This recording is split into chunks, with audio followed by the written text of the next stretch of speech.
Senador Tito Soto itinuro sa umano'y pagpapapasok ng NBI Yung pala mastermind? sa Senado. Talaga naman. Ayon kay Senador Amy Marcos. Pakiulit mo nga. Pakiulit nga. Pakibaba mo ulit. Senador Tito Soto itinuro sa umano'y pagpapapasok daw po ng NBI sa Senado. Yan ang nagpapasok eh. Yan o, yan. Ah, ganon? Oo. Sabi mismo ni Senadora Amy. Pakinggan natin. Yan ang mastermind eh. Jimboy Tihano. Jimboy!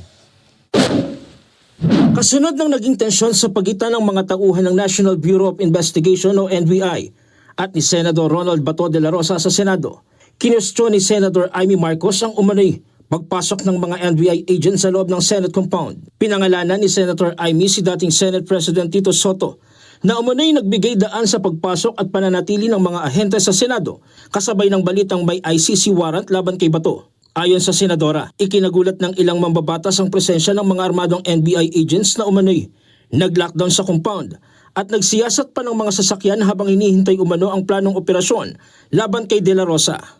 Yan si Attorney Matibag na galing sa PDP. Ano mang papel niyan dito? Anong ginagawa nila? Magsiserve ba sila ng arrest warrant? Meron ba silang court order? Ano bang ginagawa nila? Sila na ba ngayon ang sheriff ng ICC? Yan na ba ang papel na ginagampanan nila? Etong masaklap. Di nagkakagulo kami rito. Bakit yung NBI pinaligiran kami? Tapos sasaktan yung mga kapwa senador.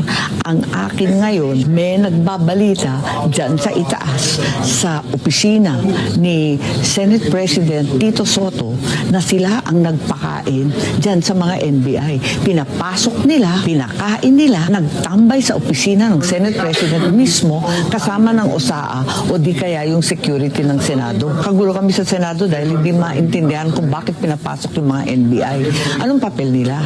Sino nagpahintulot sa kanila? Sinabi ba nila kung ano yung pakay nila talaga? Bakit sila nagtatambay dito? Sinaktan pa ang Senador Bato. Tapos, hindi namin talaga maintindihan. Kasabay nito, muling nabuhay ang usapin sa Senate Resolution No. 44 na nagsasaad na dapat munang mabigyan ng sapat na panahon ng isang Pilipino upang makagamit ng legal remedies bago isuko sa foreign court. Iginiit pa ng mambabatas na hindi maaaring basta ipatupad sa bansa ang anumang ICC-related action nang hindi dumaraan sa Korte ng Pilipinas. Jim Tejano, para sa 100% Politika.